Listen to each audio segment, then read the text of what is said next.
Tout tourne rond sur cette terre, et tout s'associe, s'interconnecte, s'autorégule en une danse infinie.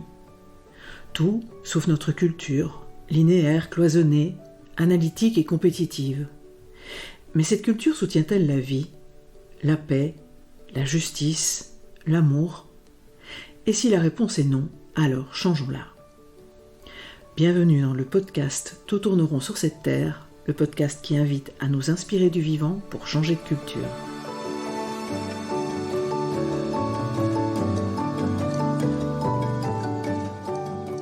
Je suis Marine Simon, grande amoureuse du vivant et facilitatrice en intelligence collective et gouvernance participative. Je suis aussi l'auteur de l'ouvrage collectif Tout tourne rond sur cette terre, nous sommes les seuls à l'ignorer. Mon postulat y est que l'ensemble des crises que nous vivons actuellement est dû à notre représentation du monde, aux croyances qui sous-tendent notre culture et aux actions qui en découlent. Au cours de la première saison de ce podcast, nous avons exploré avec des chercheurs et chercheuses du vivant ce qui en fait les principes. Adossée à ces partages, la seconde saison a pour thème « Bâtir une société humaine qui soutienne la vie ». Ce podcast s'adresse à notre tête, mais aussi à nos sens et surtout à nos cœurs. Le montage et l'habillage sonore sont l'œuvre délicate de ma complice Caroline Irigoyen, elle-même auteure du podcast Fréquence collective.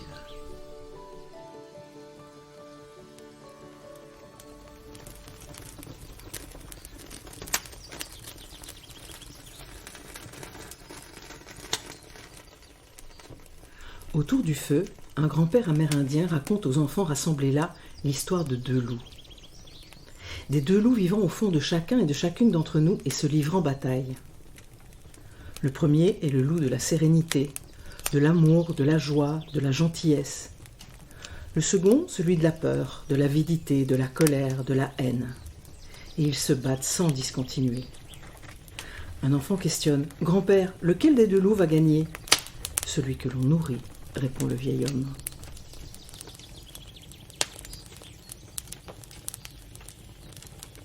Dans l'épisode précédent, Caroline m'a interrogée sur les pratiques d'intelligence collective que je partage avec des groupes de toute nature depuis plus de 15 ans. Des pratiques qui, à mon sens, prennent soin de chacun, chacune, et font naître des manières de vivre, de travailler, co-construire, bénéfiques pour tous et toutes. J'accueille pour ce nouvel épisode Isabelle Peloux, psychopédagogue, fondatrice de l'école du Colibri aux Amanins dans la Drôme, passionnée par les questions d'éducation, auteure et contributrice du livre Tout tourne rond sur cette terre. Bonjour Isabelle. Bonjour Marine. Isabelle, d'où as-tu envie de parler ? De quel endroit de toi ? De quel vécu ? De quel moment dans ta vie ? Alors ce qui me vient, ce sont deux moments, mais qui sont très interreliés. Le premier, j'ai 4 ans. J'ai 3 grands frères et sœurs qui sont déjà là. Et j'ai mon petit frère qui arrive. Et il y a un mouvement en moi qui dit il faut que je montre aux adultes comment s'occuper des enfants, parce que vraiment, ils ne savent pas faire. Cette petite voix-là ne m'a jamais quittée. Et en 2012-2013, au décès de mon partenaire de vie, j'étais tellement effondrée que pour la première fois de ma vie, je m'en suis remis complètement à cette petite voix-là. En lui disant, passe à travers moi, dis-moi où il faut que j'aille, indique-moi le chemin, je comprends rien, j'étais dans une révolte totale sur ce que je vivais. Voilà, et j'ai vu les miracles qu'elle faisait pour moi. Enfin, le chemin était toujours bon, quoi. Le chemin était toujours bon, ça a pris vraiment soin de moi. Et du coup, aujourd'hui, où ma vie va bien, où j'ai rencontré quelqu'un d'autre, où je suis de nouveau amoureuse, où je suis de nouveau tranquille et apaisée, j'essaye de ne pas perdre ce fil.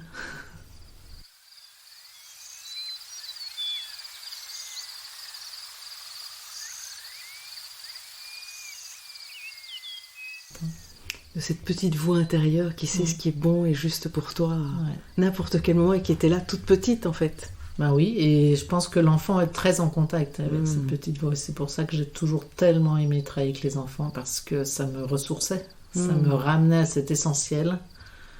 Voilà. Tu as choisi comme conte, voilà, pour introduire cet épisode, cette histoire des deux loups que j'adore aussi. Et en fait, ça me faisait venir la réflexion suivante, c'est que dans notre culture, nous n'apprenons peu à identifier ces deux loups en nous et à entrer en dialogue avec chacun d'eux, à grandir grâce à notre relation à eux et avec ce qu'ils nous apprennent de nous. Nous avons plutôt tendance à les tenir à distance, ces deux loups, on a un peu du mal, et puis de toute façon on peut en parler à personne, voilà, sauf dans des endroits vraiment circonscrits, à craindre celui qui est porteur de colère ou de haine, et à trouver l'autre, le gentil, là, un peu mièvre. Et du coup j'avais envie de te demander, et à l'école du Colibri, et puis tu vas nous parler un peu quand même de ce projet d'école du Colibri aux Amanins, en Drôme, qu'est-ce que tu as mis en place, qu'est-ce que vous avez mis en place avec les enfants justement pour dialoguer avec ces loups? Alors à l'école du Colibri, cette histoire des deux loups, elle est simplement centrale. En fait, on peut tout faire à partir de cette histoire.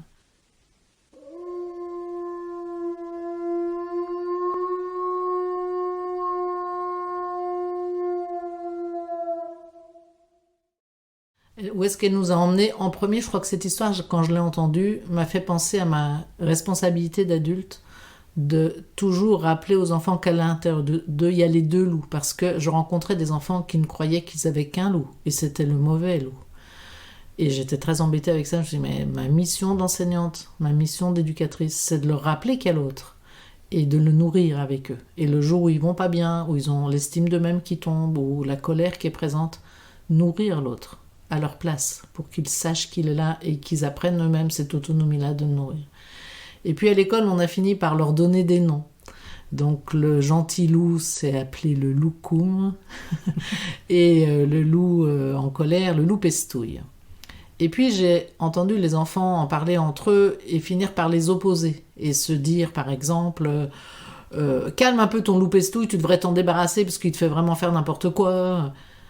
Et du coup je leur ai dit mais il faut qu'on cherche ensemble pourquoi est-ce qu'on a ces deux loups en nous? Parce que si la vie a mis en nous deux loups, c'est qu'ils ont une utilité, c'est que l'un vient renforcer l'autre. Donc il faut qu'on cherche ensemble. Donc on a fait des jeux de rôle, et donc c'était rigolo parce que les enfants adorent ce théâtre d'impro. Et moi j'avais sorti 2 feuilles, une pour le loup Pestouille, une pour le loup Koum. Donc on commence par le loup Pestouille. Les enfants venaient faire des petits mimes pour qu'on trouve tout un vocabulaire, donc se révolter, s'énerver, embêter l'autre, l'enquiquiner, le taquiner, etc. On a énormément ri, c'était excessivement drôle. Et donc à la fin de la liste, je dis aux enfants, cette énergie du rire, elle était comment? Et on rit aux éclats, c'est vraiment très joyeux, on peut se moquer de nous, enfin voilà, bon. Puis j'étais un peu inquiète sur la suite, en me disant, voilà, je me suis lancée dans un truc de haute voltige, là je ne sais pas du tout où la vie nous emmène. Et donc on commence le deuxième loup, le loup Pestouille, et à ma grande surprise, il faut que j'aille chercher une deuxième feuille pour écrire les verbes qu'il trouve. Et dans ma tête, je m'étais dit, ça sera plus rapide. Et pas du tout, pour le loup Pestouille, pour le loup Koum, on a trouvé beaucoup plus de mots. Et puis, on a ri, mais pas du tout du même rire. Et à la fin, quand je leur ai demandé la couleur du rire, ils ont trouvé que c'était un rire attendrissant. C'était un rire qui était touché. C'était un rire joli, mignon. Voilà, le mot attendrissant était vraiment le plus parlant. Donc, voilà, on est resté avec ça. Puis après, on s'est dit, et si on met les deux ensemble, qu'est-ce que ça donne? Et donc, ils ont appelé ça le loup Peste-Koum. Un petit peu des deux.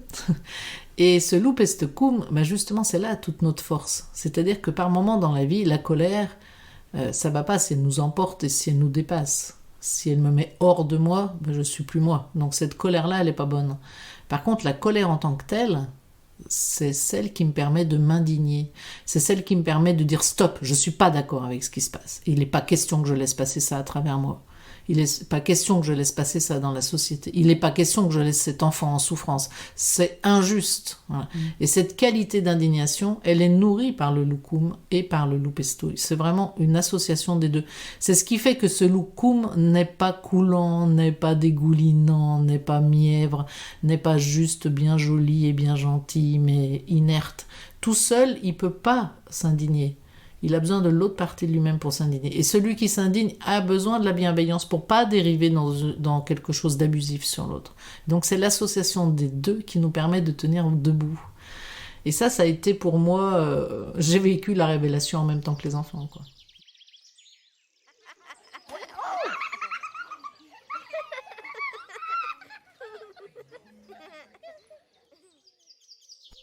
Et c'est quelque chose qu'évidemment, à l'école du Colibri, tu as beaucoup travaillé avec les enfants. Moi, j'ai eu l'occasion d'assister à ce moment que tu appelles vivre en paix, voilà, qui peut être un peu surprenant, hein. Ça prend 4 heures par semaine de travailler à tout ça, mais justement, ça permet de réguler ces énergies diverses de la vie. Et est-ce que tu nous en parlerais un peu de ces moments Oui, alors c'est 3 heures, c'est pas 4 heures. Ah, pardon. C'est 3 temps, donc il y a un temps d'atelier philo. Et donc l'atelier philo, pour ceux que ça intéresse, il faut aller voir ce qu'a fait la fondation SEF de Frédéric Lenoir, là, qui est formidable. Et donc les ateliers philo, l'idée c'est d'apprendre à l'enfant à discerner, à développer son esprit critique, à gagner en vocabulaire, à voir que quand on regarde une question, on peut la regarder de plein d'autres angles, et que ces angles différents font qu'à la fin, on ne peut plus avoir une seule réponse, qu'on va être obligé de composer. Et la pensée, sinon, devient binaire très rapidement. Il y a le bien, il y a le mal, et puis point barre. Eh bien non, c'est la voie du milieu qu'on cherche. C'est justement le chemin entre les deux. C'est là où c'est vivant. C'est pas d'un côté ou de l'autre. Sinon, ce serait simple, hein, les choses seraient rangées, cataloguées, mais on voit bien que ça ne fonctionne pas comme ça. Et donc, ça leur apprend ça. Vraiment, ce temps-là. J'ai un exemple magnifique sur un atelier philo sur le mensonge. Donc, les enfants avaient posé comme question est-ce que c'est bien de mentir? Donc, évidemment, ils avaient dit non. Et puis au bout d'une demi-heure d'atelier philo, voilà, très souvent, une fois qu'ils ont exploré un versant, donc là c'était le non, hop, il y a le oui qui apparaît. Et donc un des élèves se lève et vient dire mais moi j'ai vu un film où il y avait un enfant qui était poursuivi par des Allemands, et il y a une dame qui a dit qu'il était parti à gauche alors qu'en vrai il était parti à droite, et en mentant elle lui a sauvé la vie. Ah bah alors du coup le mensonge ça pourrait être bien, donc hop ils explorent l'autre côté. Et puis il y a un enfant qui vient faire le lien avec le compost. Et je lui dis comment ça le lien avec le compost? Est-ce que tu peux développer ta pensée? Parce que là tout de suite je vois pas le rapport. Il dit le compost quand on le voit ça sent mauvais, ça pourrit, c'est moche quoi, et on pourrait croire que c'est comme le mensonge, que ça a un côté que négatif. Et puis quand on regarde de près il y a la vie qui circule. Et derrière, ça se transforme et ça devient un magnifique humus, un magnifique terreau qu'on va pouvoir mettre sur des plantes pour que la vie reparte. Donc voilà, les choses de la vie ont les deux versants aussi.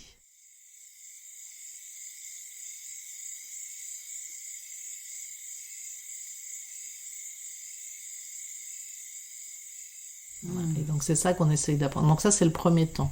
Le deuxième temps, c'est un temps de vivre ensemble, et le choix c'est de faire une réunion pour bien vivre ensemble. Parce que vivre ensemble, ce qu'on apprend aux enfants, c'est qu'on n'a pas le choix. Vivre ensemble, on est tous sur la même planète. À l'école du Colibri, on a fait le choix de tirer les élèves au sort, de façon à ne pas choisir nos élèves, et pouvoir leur dire, mais on est comme sur la planète, on ne s'est pas choisi. Sur cette planète, il y a des gens qui ont des avis qui ne sont pas du tout les mêmes que les nôtres.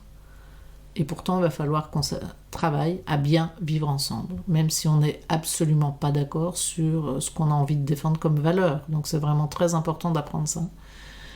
Donc ils apprennent à bien vivre ensemble dans leur propre école, et notamment, principalement, à se partager la cour de récréation et le territoire. Voilà. Et puis le dernier temps, c'est un temps d'éducation à la paix. Et ce temps d'éducation à la paix, par exemple, le travail sur le lupus tecum a été fait à cette occasion-là. C'est un temps où on va leur donner des outils de discernement pour repérer les émotions en eux, mettre du vocabulaire sur ces émotions, et ensuite, qu'est-ce que je peux en faire? Donc c'est d'abord être en paix avec moi-même. Quand j'ai une émotion agréable, en général, je n'ai pas vraiment de problème. Mais quand j'ai une émotion qui est désagréable, comment je peux l'auto-gérer? C'est-à-dire que déjà repérer qu'elle est là pour me rendre service, elle est là pour vérifier que la vie circule en moi. Elle me dit « Oh, ça va pas là, t'as peur !» ou « Oh, ça va pas, t'es en colère !» ou « Ça va pas, t'es triste !» Et une fois que j'ai repéré ça, c'est pas la peine que je développe cette émotion. Elle est juste là pour me donner une indication. Une fois que je l'ai repérée, qu'est-ce que j'en fais? Voilà. Donc si je suis triste, il faut que je pleure, il faut que je lâche quelque chose. Et souvent c'est difficile, c'est un passage douloureux, personne n'en veut de celui-là. Si je suis en colère, je repousse quelque chose. Donc c'est quoi que je repousse? Que je l'identifie et que je puisse voir c'est quoi dont je ne veux pas, pour faire agir mon loup avec sa qualité d'indignation. Voilà. Et puis quand j'ai peur, je me recule. Et du coup, la vie m'invite peut-être à passer par ailleurs, quoi. Voilà. Et donc, une fois qu'ils ont repéré ça, ils apprennent des outils, donc des postures de yoga, des mandalas, une boîte à secrets, voilà, des tas d'outils pour mieux vivre les émotions avec eux-mêmes. Après, il y a toute la partie éducation à la paix avec les autres. Et ça, c'est un gros morceau dans un collectif. Donc, c'est comment je prends soin de moi et de l'autre en même temps. Et aussi des besoins de l'ensemble du groupe. Donc, ça, c'est ce qu'on va appeler l'environnement. Et ça peut être tout autour, l'environnement. Il peut aller jusqu'à la taille de la planète, quoi. Voilà. Et donc, on va apprendre aux enfants par des recherches avec eux, des jeux coopératifs, des histoires comme celle des deux loups, voilà, avec différentes entrées. On va apprendre ensemble à bien faire ensemble. Voilà. Moi, j'avais été très touchée, j'avais assisté à un des moments là, que je décris un peu parce que c'est quand même... donc c'est des enfants qui ont entre 3 et 11 ans. 5 et 11 ans. 5 et 11 ans, et qui sont là en cercle, avec des petits papiers qui ont été déposés avec des sujets qui grattent, et où ces enfants gèrent eux-mêmes, disent voilà, Arthur, tu as écrit sur ton papier que tu as un problème de chaussures. Et Arthur, je sais pas, quand le petit garçon, il devait avoir 6 ans, il était vraiment pas grand, qui se lève et qui dit mais oui, j'ai l'habitude de ranger mes chaussures à tel endroit. Et quand, au moment de la récréation, je les retrouve jamais au même endroit. Elles sont plus ensemble, elles sont plus au même endroit. Ok, et c'est quoi ton besoin ? Eh ben mon besoin, ce serait qu'on laisse mes chaussures à cet endroit-là. Et donc la demande, est-ce que c'est ok de laisser les chaussures ? Oui, alors tout le monde a dit oui. Et ces enfants qui gèrent ça, alors évidemment les enseignants sont autour, mais qui gèrent ça entre eux, à entendre la difficulté, ça m'avait vraiment touché, impressionné. Et puis ce moment... que vous appelez blabla, où quand on a quelque chose à dire à une seule personne, un seul enfant, tous ceux qui n'ont pas de... Si j'ai été blessée par un enfant, je vais aller le trouver, hein, et pour que tout le monde n'entende pas ce qui se dit, mais tous ceux qui n'ont rien à dire à l'un ou l'autre font blabla, blabla, blabla, blabla. En fait, moi, ce qui m'a vraiment touchée à l'école du colibri, et ce que j'ai pu observer et puis entendre à travers ta voix, c'est que toutes ces choses dont en général on ne fait rien dans les collectifs d'enfants ou d'adultes, en fait, sont un vrai sujet pour... tu et vous en avez fait des vrais sujets. Donc, puisque ce sont des vrais sujets vivants, qui, si on n'en fait rien, vont créer des difficultés, bien, on y consacre du temps. Et comme on y consacre du temps, hein, comme on peut consacrer du temps à son loup pestouille, et bien du coup, ça permet de fluidité. Ça m'avait vraiment touché, ça. Et la chose, je pense, qui m'avait le plus, quand j'ai découvert l'école, qui m'avait le plus touchée, c'est les murs couverts de mots parlant des émotions, décrivant des mots qu'on peut mettre sur la joie, sur la colère, sur la peur, sur la tristesse, et qui du coup font que c'est un vrai sujet, qui fait partie de la vie, de la culture. Ce n'est pas un tabou. Voilà. Et ça m'a vraiment beaucoup touchée dans ton école. Et par rapport à ce que tu évoques, et puis cette histoire des loups là, sur cette tension, hein, qui existe entre le loup loukoum et le loup pestouille, on est effectivement dans une culture, on est un peu dans une culture du ou. C'est soit l'un, soit l'autre. Et j'aime beaucoup ce que font de ça, par exemple, les peuples racines, et entre autres, je me souviens, Éric Julien qui nous avait raconté que chez les Kogis, c'est justement ça qu'il trouve intéressant, c'est la tension entre les opposés, c'est la tension entre le jour et la nuit, c'est la tension entre le masculin et le féminin, c'est la tension entre la joie et la colère, c'est la tension entre le bonheur et la tristesse, et qu'ils ont une manière d'aller chercher justement l'enseignement de la tension. Ils trouvent que la tension du « et » là est extrêmement génératrice, et ils l'ont inscrit jusque dans leur pratique de tissage. Les hommes comme les femmes tissent, et que dans chaque endroit de tissage où on passe d'une pièce à l'autre que l'on est en train de coudre, eh bien il y a vraiment cette intention d'aller explorer cette troisième voie, d'aller explorer ce que la tension nous apprend. Et je trouve ça vraiment extrêmement riche, et dans ce monde où je trouve que les choses se polarisent énormément, j'avoue que j'ai un vrai faible, moi, pour aller explorer le « et pas le « ou ».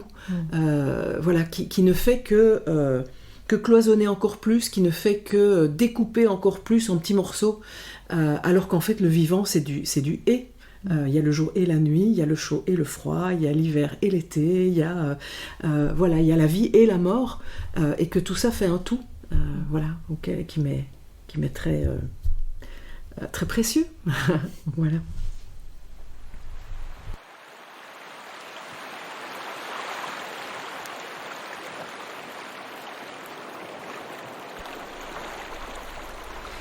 Et du coup, pourquoi c'est important pour toi, Isabelle, d'intégrer ça, ce sujet des émotions du vivant, qui ne sont pas des maths du français, à l'école? Voilà, quel est voilà, d'intégrer des histoires, comme d'intégrer des temps de vivre en paix, comme tu les as décrites. Voilà, quelle importance et qu'est-ce qu'il en est si ce n'est pas abordé? Alors moi j'aime beaucoup cette citation de Pierre Demers qui dit « La mission de l'école, c'est l'instruction. L'instruction est un prétexte à éduquer et on éduque pour élever les consciences. »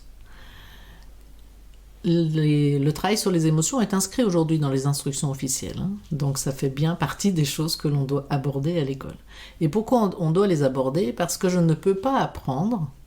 Or, à l'école, je viens quand même pour apprendre. C'est bien l'instruction en premier qui est là, la première mission de l'école. Et pour pouvoir apprendre, il faut que je sois dans une posture agréable et confortable.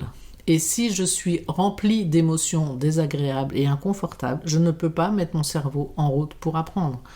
Donc, il faut en prendre soin.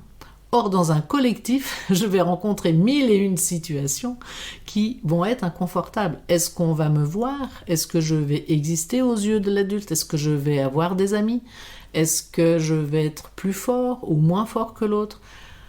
Parce que c'est là à l'école, tout le temps. Même si on n'appuie pas sur la carte compétition, naturellement l'enfant se compare. Pourquoi il se compare? Puisqu'il apprend toujours par imitation. Donc il se compare, il n'a pas le choix. Enfin, c'est je fais pareil que l'autre, ah non je fais pas pareil que l'autre, ah oui je fais mieux que l'autre, ah là je fais moins bien que lui.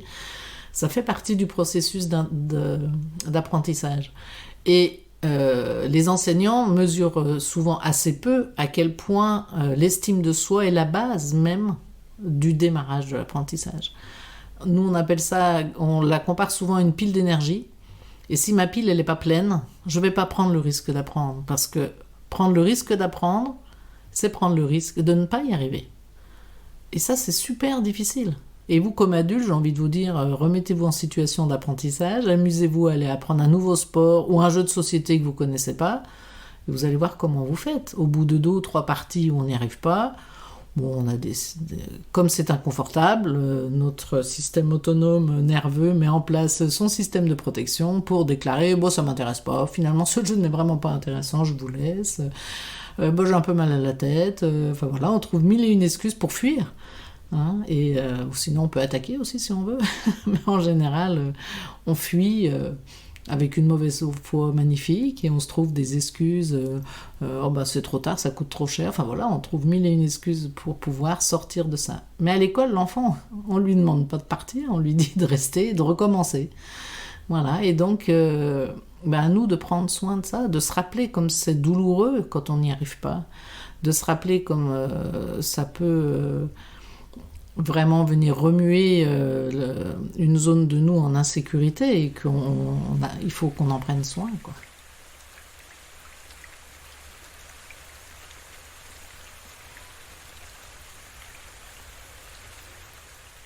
Donc on a besoin de savoir qu'il y a ce qui se passe de moi-même à moi-même et il y a ce qui se passe dans la relation à l'autre. Et dans un collectif d'enfants, c'est la première fois qu'ils sont confrontés avec des enfants du même âge. Parce qu'à la maison, il y a l'excuse toujours il est plus grand ou il est plus petit, c'est un garçon, c'est une fille, je peux trouver des différences.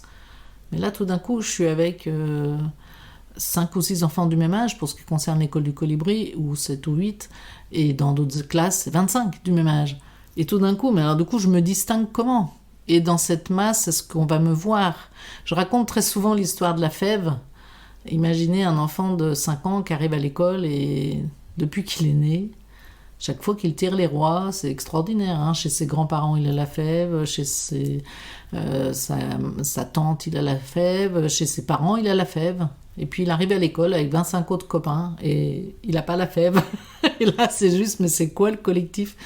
Voilà, où est ma place? Est-ce qu'on m'a vu? Est-ce que j'existe toujours, même s'il y a d'autres? Et ça, ce sont des enjeux juste majeurs. Et nous, on leur dit, choisissez-vous par 2, mettez-vous par 2, mettez-vous par 4, comme si l'enjeu du choix n'était pas un enjeu, mais il est vital. Nous, adultes, on nous mettrait dans un groupe où en permanence on nous dirait mettez-vous par 4, mettez-vous par 5. Mais le pire du pire, c'est de ne pas être choisi. Le pire du pire, c'est que personne ne me veuille. Le pire du pire, c'est qu'on me dise pas toi. C'est insupportable. Et nous, on fait comme si c'était rien. Mais si, c'est là, tout le temps, présent. Voilà. Donc il y a à prendre soin tout le temps de ça. Tout à fait. Et ça me fait faire un pont avec l'épisode précédent et ce que propose Joanna Macy dans Le travail qui relie, c'est de sortir du refoulement. Voilà, arrêter de refouler toutes ces émotions et de mettre des couches de il faut, tu dois, je dois, voilà, tenir la face, garder la face. Bah non, parce qu'en fait, ça ne permet pas d'aller à la rencontre de ce qui se vit, de ce qui est vivant. Ça renforce la peur, en fait, aussi de ce qui est là en moi et dont je ne sais pas quoi faire, à qui en parler, et du coup la violence. Enfin, c'est très étonnant, cette culture lissante comme ça. Voilà, il faudrait que tout le monde soit normalisé sur la même. Ouais. Oui, puis c'est aussi la culture du c'est pas bien. Il y a du jugement.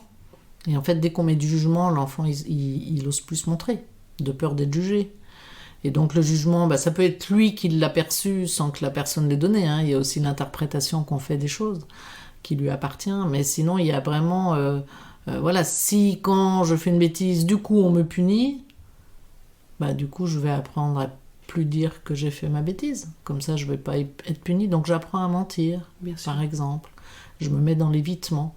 Alors que si simplement, quand j'ai fait une bêtise, on dialogue avec la personne qui est en face de moi et on me fait comprendre ce que ça a fait vivre à l'autre, du coup je suis pas très fière, j'ai pas envie de recommencer. C'est ça la punition, j'ai pas besoin d'être puni en plus, ça suffit largement. J'ai compris parce que je suis un être altruiste et que j'ai les mêmes besoins que les autres. Donc quand l'autre me dit mais ça m'a mis la honte, je me suis sentie humiliée,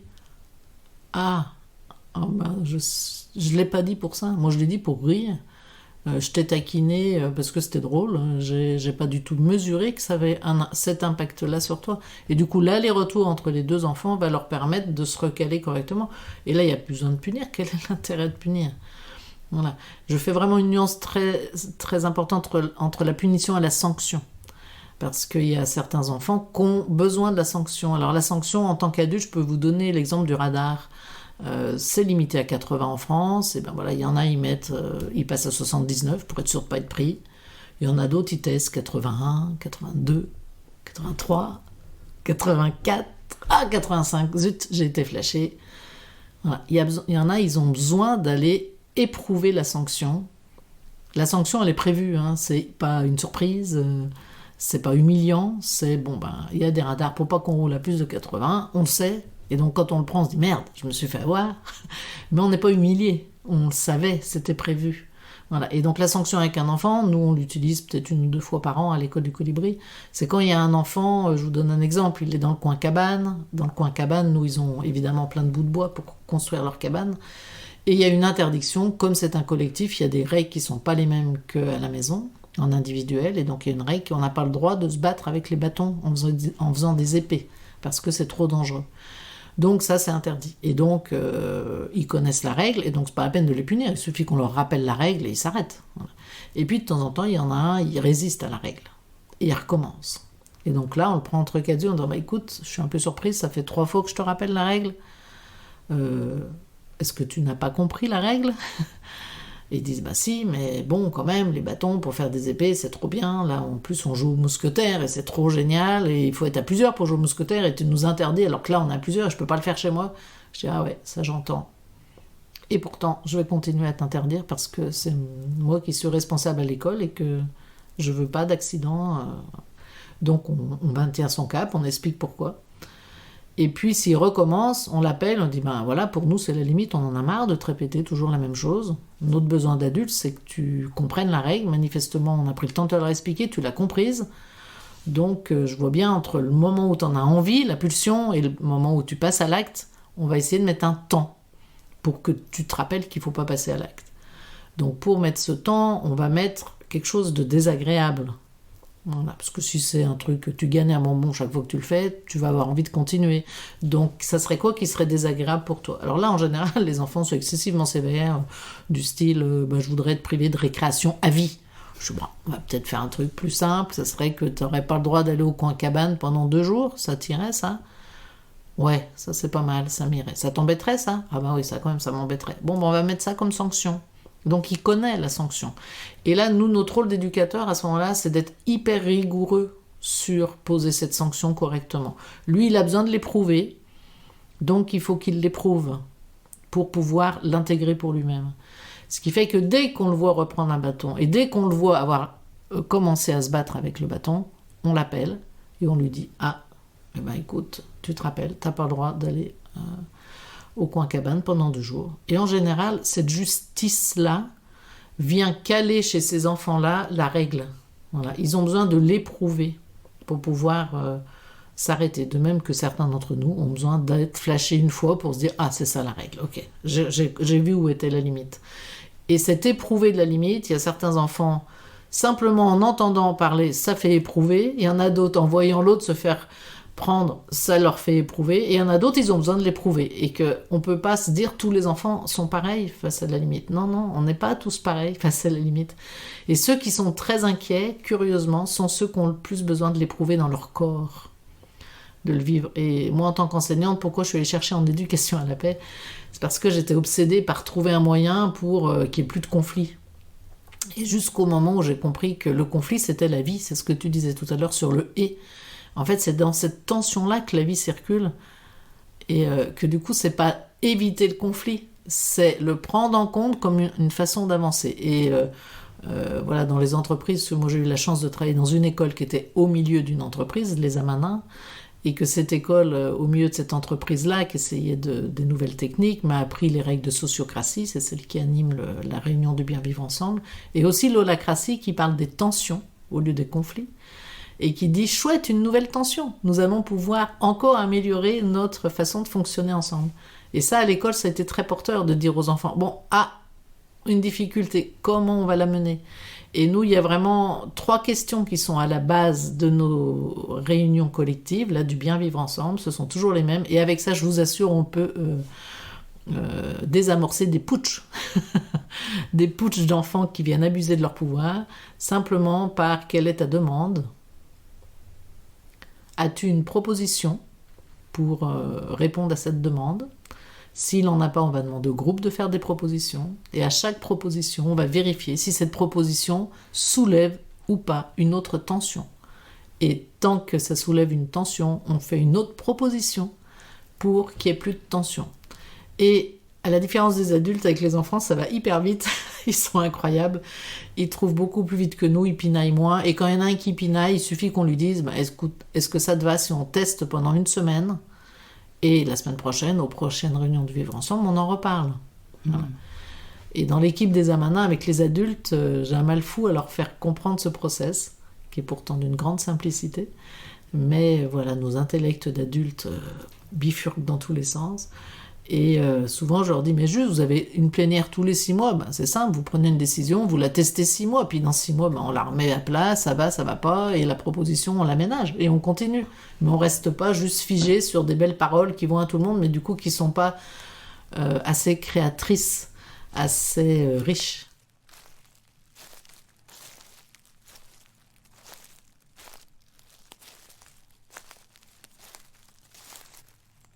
Dans tout ce dont tu témoignes, ce qui me frappe vraiment, c'est aussi à quel point l'enfant est considéré comme un égal, dans le sens où on l'écoute, on le considère. Quand tu parles de la sanction, il y a cette recherche de qu'est-ce qui serait une sanction pour toi, et pas une sanction arbitraire, voilà, qui est la même pour tout le monde, un point c'est tout.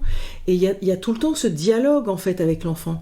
Et je trouve que rien qu'à t'écouter, je trouve ça me donne une sensation de confort d'être dans un dialogue avec l'enfant et de ne pas avoir, moi adulte, à avoir à inventer toutes les règles, toutes les sanctions, toutes les manières de les appliquer, voilà, à un être qui n'a qu'à finalement y obéir.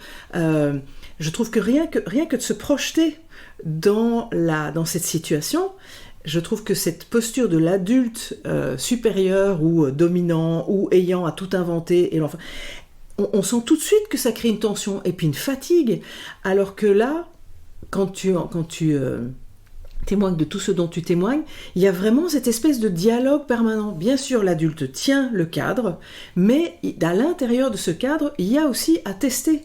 Et du coup, pour moi, ce que je trouve extrêmement intéressant aussi, c'est que ça prépare bien mieux l'enfant à devenir cet adulte après.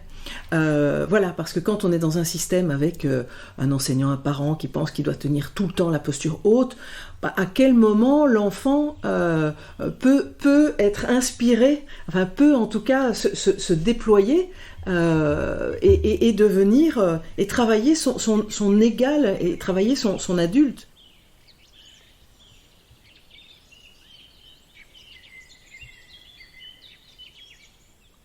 Et peut-être juste aussi encore témoigner de ce qui se pratique chez les peuples racines, hein, que je trouve quand même toujours extrêmement intéressant, puisqu'ils vivent sur la même terre que nous, mais ils ont juste mis d'autres choses en place culturellement. C'est que je me dis qu'en t'entendant, dans le cadre du deuxième thème, du thème de cette seconde saison du podcast, c'est bâtir une société humaine qui soutienne la vie. En fait, ce que j'entends, c'est que c'est d'abord soutenir la vie, c'est soutenir ce qui est vivant en chacun, c'est soutenir ce qui est vivant en l'enfant, là où il en est dans chacun de ses stades d'évolution, et peut-être ça tu en parleras un petit peu plus tard, ses émotions, ses questionnements, ses difficultés, sa difficulté à respecter une règle, c'est ça qui est vivant, hein, donc, et que j'avais envie de partager le témoignage d'Éric Julien, qui donc fréquente toujours beaucoup les Indiens Kogis de Colombie et qui témoigne dans l'ouvrage de Frederica Van Ingen, Sagesse d'ailleurs pour vivre aujourd'hui, comment ça se passe pour les Kogis, où il dit que pour eux, le travail d'un être humain dans son existence est d'apprendre à tenir et à apprivoiser son cheval fou, c'est-à-dire les émotions qui nous submergent et les pulsions qui nous traversent et nous dominent, un apprentissage mené dès les premières années. C'est une évidence dans cette société d'apprendre à dire ce que tu ressens, d'apprendre à dire si tu te sens bien ou pas. Pas à tort et à travers, comme nous le faisons, mais de manière collective, dans un cadre structuré. Leurs risques de déviance ou de déséquilibre sont anticipés. Dans nos organisations modernes, elles surgissent souvent par surprise. Eux ont des espaces et des temps prévus, des pratiques pour les faire émerger, et des personnes qui les encadrent. C'est ce que tu disais des 3 questions, hein. Ce sont des choses qui créent de la membrane et qui permettent de créer de la sécurité autour de ces moments. Là où nous disons, dit encore Éric Julien, je ne veux pas voir un psy, je ne suis pas malade, eux voient un travail intérieur et un moyen de prévenir la maladie. Ils travaillent ensemble les émotions avant qu'elles ne s'incarnent à l'extérieur. Ils considèrent les émotions comme des informations valables, desquelles se nourrir et nourrir le collectif à l'image du vivant. Voilà, et donc, nous on peut avoir l'impression dans notre culture qu'il n'y a pas moyen de faire autrement, et que si on ne tient pas cette posture un peu rigide ou de sachant. De sachant, absolument, voilà, ça ne fonctionnera pas, et puis qu'il n'y a pas d'autre solution, que c'est par là qu'il faut aller. Et là, ce dont tu témoignes, et ce dont témoigne Éric Julien, c'est que oui, on peut être autrement au monde, voilà, dans ce domaine. Oui, pour nous, l'école du colibri, et l'enfant est une personne à part entière, donc il a des choses à dire, mais à partir de son âge. Voilà, on va le rencontrer là où il est. C'est la clé de voûte de l'éducation, hein. C'est-à-dire que je ne sais jamais à la place de l'autre ce qu'il n'a pas compris. Je ne peux pas savoir, son cerveau est une boîte noire pour moi, je ne sais pas comment c'est dans sa tête. Donc je vais lui demander d'abord, comment as-tu fait ? Quelle est ta demande ? On va retomber sur la même question. Quelle est ta demande ? C'est où que ça coince pour toi dans l'apprentissage ? C'est à quel endroit que tu n'as pas compris ? Donc pour que je sache, dis-moi comment tu fais. Donc je vais lui proposer quelque chose de plutôt un peu plus simple. Je vais regarder comment il le résout. Voilà, je vous donne un exemple. L'autre jour, je suis en mathématiques avec un enfant. Il a c'est un CM2, donc il a 10 ans. Il a une grande division à faire du style 23 776 divisé par 26. Et nous avons une technique à l'école où on leur fait poser cette opération et ensuite en dessous, on leur fait écrire la table de 26. Ce qui fait que pour aller chercher combien de fois il y a 26, j'ai ma table qui est écrite. pour des histoires de rapidité et d'efficacité, parce que dans les apprentissages, l'efficacité de notre cerveau, il adore ça, être efficace, rapide. Voilà. Il met en place ce qu'on appelle des biais d'automatisation. L'automatisation, c'est pour être plus efficace, aller plus vite, et c'est très important. Mais quelquefois, les enfants ne les mettent pas au bon endroit. Et c'est ça les erreurs que fait notre cerveau, tout simplement. Et donc ce petit garçon, il commence par... il a posé dans l'espace 23 796, je ne sais plus quel nombre je vous ai donné, et divisé par 26, et il prend le 23 pour faire sa table. Et je lui dis, ah, ça m'intéresse, pourquoi as-tu pris le 23 ? Et là, il regarde l'opération. Ah oui, zut, c'est le 26. Je dis, mais du coup, pourquoi ça serait le 26 ? Ben, je me rappelle que c'est un nombre qui a 2 chiffres. Alors, comme le 23 était à l'écart dans sa classe de 1000 par rapport à la classe des unités, il avait pris le 23. Donc après, je lui ai dit, mais comment ça marche une division ? De quoi ça parle ? Et donc du coup, on a raconté l'histoire. C'est un enfant qui utilise toujours que son biais d'automatisation. Il donne pas de sens. Il met pas d'esprit critique, de discernement dans son opération. Et du coup, je l'invite à regarder en disant, bah, d'un côté, ce sont les billes, il y en a 23 796. De l'autre côté, ce sont des paquets de billes qu'on veut faire. Combien de boîtes de 26 on va remplir ? Donc, faut pas que tu mélanges les billes et les boîtes de billes. Donc là, on cherche combien on peut faire de boîtes de billes. Donc, il écrit. Puis après... Moi, je lui dis, le plus vite, c'est de faire 26 fois 1, parce qu'il n'y a rien besoin de calculer. 26 fois 10, parce qu'il n'y a rien besoin de calculer. Et on va faire celui du milieu, 26 fois 5. Puis il me dit, ah non, mais moi, j'aime pas ça. Je lui dis, alors, fais à ta façon, montre-moi. Et là, il commence, il les fait un par un. Parce qu'en fait, il ne multiplie jamais, lui. Il ajoute 26. Donc, il trouve la première, il rajoute 26, il rajoute 26, et il descend jusqu'en bas. Et donc, arrivé en bas, je lui dis, la multiplication, elle a été inventée pour être plus efficace et plus rapide. Toi, tu préfères l'addition. Dans la vraie vie, personne ne te demandera comment tu as fait dans ta tête.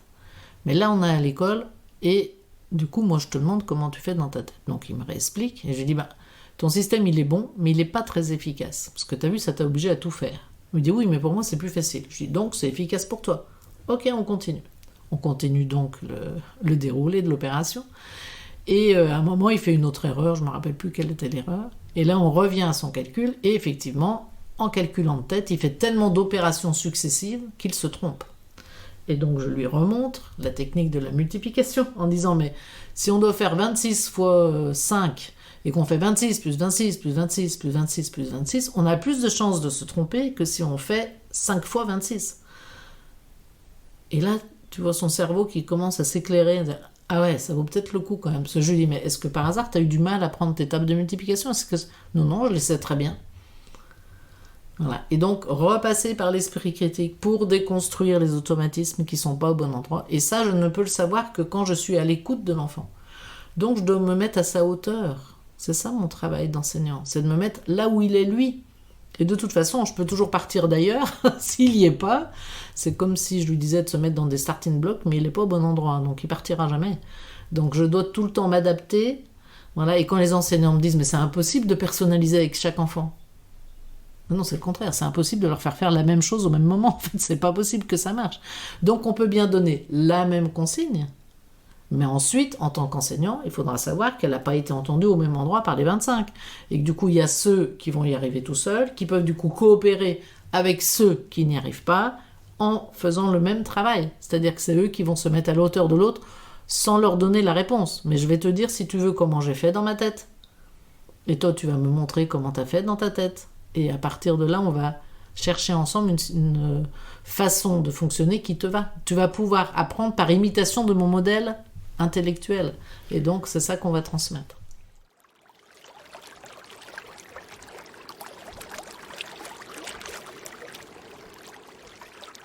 Absolument. Et ce que j'entends dans ce que tu dis, c'est doubler l'instruction, le sujet technique d'apprentissage de la relation, en fait. C'est venir chercher dans la relation comment ça aide au sujet de l'instruction et pas effectivement une consigne technique qui est de faire une addition, une soustraction, une division. Et donc là, moi, je peux vous parler des CPS. Donc, c'est les compétences psychosociales qui ont été créées par l'OMS en 1993. Et là, nous sommes en 2023. La France s'y intéresse enfin. Pourquoi elle s'y intéresse ? Parce que l'OMS l'a retoqué. Et ces compétences psychosociales, elles sont là pour nous décrire justement la part de l'éducation. Parce que Il y a un débat en France qui revient toujours en opposant instruction et éducation. Mais on ne peut pas instruire sans éduquer. C'est impossible à dissocier. C'est du « et » là, on ne peut pas faire du « ou ». Et quelle définition tu donnes à éduquer ? Et éduquer, c'est élever. C'est emmener l'enfant au plus haut de là où lui peut aller. Donc c'est partir de qui il est et à travers l'effort, l'expérience, l'engagement, l'emmener au plus loin de là où il est capable d'aller. Voilà. Donc ça va être différent pour chaque enfant, parce que les enfants sont très inégaux, et donc on va plutôt parler d'équité. Voilà. Et donc à l'école du Colibri, on a fait le choix de faire une école inclusive. Pour ceux qui ne savent pas ce que ça veut dire, c'est qu'on a intégré dans nos 40 élèves, il y en a 8 qui ont un dossier à la maison du handicap, à la maison de l'autonomie, qui leur donne droit à une AESH, donc c'est une personne qui les accompagne pour les apprentissages. Et le choix qu'on a fait, c'est de les inclure dans les groupes classes, non pas pour qu'ils fassent la même chose que les autres, parce que bien souvent ils ont un parcours complètement différencié, mais pour qu'eux apprennent à s'autonomiser dans ce monde d'enfants plus ordinaires qu'eux, qui ne sont pas porteurs de handicap, et que les enfants dits ordinaires sachent s'occuper correctement de ces enfants-là. Et s'en occuper correctement, ce n'est pas aller au-devant de leurs demandes et de leurs besoins, c'est aussi leur dire de quoi as-tu besoin, quelle est ta demande, parce que sinon ils n'ont pas leur autonomie. Et donc voilà, c'est ce tricotage-là entre ces deux mondes qui nous permet de nous enrichir, et ce sont toujours ces enfants-là qui nous ont ramenés à l'essentiel. C'est une vraie richesse dans un groupe. Voilà. Ça me fait penser en permaculture aux bordures. Voilà, où vraiment la richesse de la mauvaise herbe, la richesse de celui qui n'est pas pareil, qui est différent, lui, il nous ramène à l'essentiel. Quand on s'éparpille dans tous les sens, lui, il va revenir à la question de l'amour, à la question de l'engagement, à la question du courage, de façon très directe. Et voilà, c'est des enfants d'une pugnacité juste remarquable. Moi je les cite très souvent en exemple dans la classe, qui sont capables de réapprendre la même chose 60 fois de suite, alors qu'un enfant qui va très vite dans son cerveau se vexe s'il n'y arrive pas du premier coup, et du coup veut plus y aller, et boude dans son coin, et résiste, et dit je veux pas. On dit mais regarde, lui, il y est retourné, et pourtant ça fait 3 ans qu'il apprend à lire, et il est toujours en train d'apprendre à lire, et il accepte d'y retourner. Ça, c'est une valeur à copier, tu peux imiter ça, quoi. Ce dont tu témoignes me rappelle, en Belgique, j'ai eu l'occasion d'accompagner en pratique d'intelligence collective une école qui s'appelle l'école Escale. Je rends hommage à cette merveilleuse équipe d'ailleurs, voilà, par ce témoignage. Donc l'école Escale a cette particularité que ce sont des enseignants qui ne travaillent pas ensemble, mais qui sont enseignants dans les hôpitaux pour les enfants malades. Et donc leur équipe au quotidien, c'est bien plus le médecin, l'orthophoniste ou tous les corps médicaux qui gravitent autour de l'enfant, avec cette particularité que ils les accompagnent, ils donnent cours à des enfants atteints de cancer, qui restent très longtemps à l'hôpital ou qui meurent. Et moi, ce qui m'avait touchée dans cette équipe, c'est, je leur avais dit, c'est à quel point c'était des enseignants qui étaient évidemment dans la relation, parce qu'il n'y avait pas un enfant qui était dans la même disposition pour apprendre, et puis qu'un enfant qui était dans une disposition formidable jusqu'à aujourd'hui et qui se fait une séance de chimio, il peut plus dans la semaine qui suit. Et il y avait cette espèce de... Je trouvais que c'était une équipe qui était tout le temps sur la brèche. Mais du coup, avec les bordures ouvertes tout le temps. Eux, ils étaient aux bordures tout le temps. Et c'est quelque chose dont je parlerai plus tard quand je parlerai dans ce podcast de permaculture. C'est effectivement ces bordures que tu cites, qui dans le vivant sont des bordures entre deux écosystèmes, la mare et la terre ferme, un endroit cultivé et un endroit non cultivé, un chemin et la forêt. À ces bordures, dans le vivant, c'est toujours l'endroit où il y a le plus de diversité, parce que les écosystèmes se rencontrent et ça crée de l'émergence et des surprises qui du coup obligent et en même temps empêchent de dérouler quelque chose que l'on a envie de dérouler de manière standard, et obligent à apprendre à regarder, à considérer, à prendre en soin, à entrer en relation particulière à cet endroit-là. Et c'est une équipe qui m'a vraiment, je l'ai accompagnée plusieurs années et qui m'a à chaque fois beaucoup touchée sur son humanité et sur effectivement à quel point la relation était un sujet vivant pour eux. Bien sûr, il y avait les matières à enseigner, mais la relation, et à quel point je voyais que ça les ponçait chacun. C'était une très très belle expérience à mener avec eux. Oui, juste pour terminer sur instruction et éducation que certains essayent d'opposer, alors qu'ils sont complémentaires. À partir, dans ce podcast, imaginons qu'il y a un enfant qui nous écoute, nous l'éduquons. Donc il faut absolument éduquer et instruire en même temps. Puisqu'ils apprennent par imitation, ils écoutent comment fonctionnent les adultes. Et nous sommes leur modèle. Ce qui fait que ça demande effectivement à l'adulte qui est en face d'être de plus en plus cohérent. Les enfants nous apprennent ça. Moi, c'est évident que dans ma carrière d'enseignante, j'ai été de plus en plus cohérente. Je l'étais beaucoup moins au départ. Mais que les réflexions des enfants, les demandes de justice, parce que l'enfant étant très dépendant, parce qu'il n'est pas encore assez grand pour satisfaire beaucoup de ses besoins, étant très dépendant des adultes qui sont autour de lui, a un sentiment de justice excessivement aiguisé. C'est pour ça qu'il mesure, mais et combien t'en as par rapport à moi, et qu'est-ce qu'on t'a dit, et le compliment, d'où l'importance aussi de mesurer nos compliments. Je vous donne une anecdote très simple. On était en yoga, et on apprenait aux enfants 4 postures, et on leur mettait une musique, et puis on leur apprenait ça dans le cadre de l'éducation à la paix avec soi-même, en leur disant vous allez fermer les yeux pendant que vous faites vos postures, et vous allez essayer de demander que ce soit votre corps qui commande combien de temps vous restez dans la posture, et qui vous dise là c'est bon, ça suffit. Et quand vous arrivez à la fin des 4 postures, vous asseyez juste en tailleur en attendant les autres, et vous vous mettez en position de calme et attentif comme une grenouille pour attendre la fin de la musique. Et donc, la première fois qu'on fait l'exercice, les enfants ouvrent un peu les yeux, regardent autour, et ils voient que leur voisin en a à la 2e posture, alors vite ils se mettent à la 2e posture. Mon copain que j'aime bien en a la 3e, vite je me mets à la 3e. C'est bon, il a fini, hop, je m'assois, c'est bon, j'ai réussi l'exercice. Et puis il y avait une petite fille qui, elle, avait vraiment les yeux fermés. Elle avait déjà dû faire du yoga chez elle, et du coup elle était dedans les positions.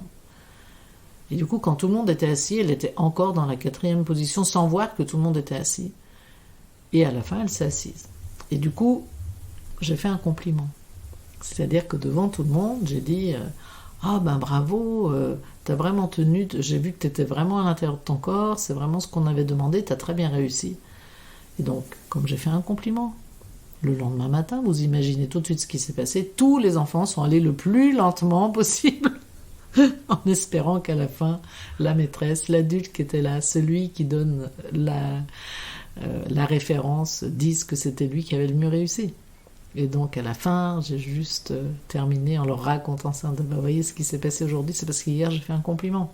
C'est tellement difficile d'apprendre. En fait, c'est à l'intérieur de vous. Maintenant, vous avez tous fait l'expérience.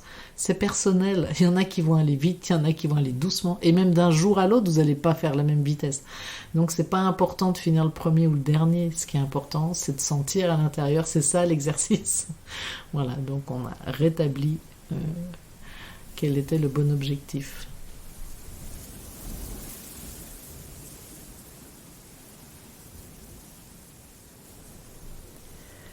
Dans ton livre « Comprendre les enfants pour mieux les éduquer » qui est paru chez Actes Sud dans la collection « Je passe à l'acte », tu fais mention d'une citation de Christian Bobin que j'ai vraiment trouvée très jolie, qui dit « On n'a jamais rien fait grandir avec des principes. On ne fait pas pousser une fleur avec des idées sur la botanique, mais avec de l'eau, de la lumière et de la patience, beaucoup de patience, au jour le jour. On transmet à un enfant ce qu'on est, jamais ce qu'on croit qu'il faut être. » Et du coup, j'ai envie d'aller doucement vers la fin de cet épisode en te demandant, et alors du coup, cet adulte en face de l'enfant, enseignant, parent, dans ce monde, qu'est-ce que tu as envie de dire à ce propos-là, sur cette posture, puisqu'effectivement l'enfant apprend par imitation, et comme on est vraiment sa référence là, qu'est-ce que tu as envie de passer comme message à ces adultes ? on est dans une période particulière, dans ce changement sociétal, dans cette anxiété par rapport à l'écologie, par rapport même à nos institutions, par rapport à la fragilité de nos démocraties. Notre cohérence, qu'est-ce qu'on a envie de leur donner? Donc ça, c'est un sujet intime, je peux vous parler que de moi. Mais c'est bien cet alignement entre ce que je dis et ce que je fais qui me rend joyeuse. C'est-à-dire que quand je suis en cohérence entre ce que je pense, les valeurs que je porte et ce que je vis au quotidien, ça me rend heureuse et du coup je suis mieux pour avancer. Et nourrir l'espérance, c'est-à-dire que personne ne sait jamais de quoi demain sera fait. Effectivement, on va peut-être vers une catastrophe globale, mais j'ai tellement confiance en la vie que je me dis, mais qui je suis pour savoir où la vie va passer? Qui je suis pour savoir à sa place que tout va s'écrouler? Mais non, elle va trouver le chemin. J'ai une confiance énorme dans le fait que le chemin va être trouvé. Tout l'art va être que ce soit pas trop douloureux, qu'il y ait le moins de peau cassée au passage. Et donc mon travail, ça va être d'être en cohérence intérieure de moi par rapport à ça. Donc c'est pas tomber dans je me sacrifie, parce que ça donne envie à personne. C'est plutôt comment je le fais à partir de l'amour et de l'espoir et de la joie. Et donc je vois, moi j'ai aujourd'hui avec mes petits-enfants où je me dis mais dans quel monde vont-ils grandir, et quelquefois ça peut me faire des montées d'angoisse, d'inquiétude, et je me dis mais non, ils sont nés dans ce monde-là, à ce moment-là, ils vont trouver la force de la vie, va leur indiquer le chemin à eux pour ce moment-là. Donc c'est avoir confiance en ça, en cette force qui nous guide. Et j'aime beaucoup cette phrase d'Arnaud Desjardins qui dit « Vous avez un devoir en tant qu'adulte, vous avez le devoir d'être heureux ». Et le devoir, ça fait peur quand on se dit « Mais le devoir, comment ça le devoir ?» Mais oui, c'est de ne pas lâcher la joie de vivre, de ne pas lâcher l'espérance d'un mieux vivre, d'une humanité qui se révèle dans toute sa beauté et sa simplicité, d'une humanité qui vibre ensemble, d'une humanité qui va arriver à dépasser et à vivre sur cette planète en paix. Merci Isabelle. Merci Marine. Merci aux auditrices et aux auditeurs. À bientôt.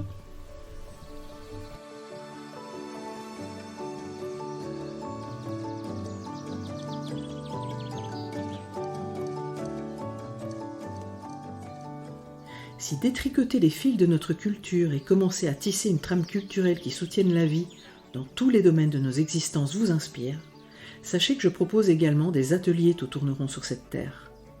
Des ateliers de 3 jours en France et en Belgique. Vous en trouverez les informations dans le texte de présentation sous cet épisode. Au plaisir de tisser avec vous. Je remercie la fondation belge Keygreen pour le soutien financier dont bénéficie ce projet. La mission de la fondation, créée en hommage à sa fondatrice Arlette de Tombeur, est de contribuer à la transition écologique et de soutenir des projets encourageant de nouvelles pratiques respectueuses des hommes et de l'environnement.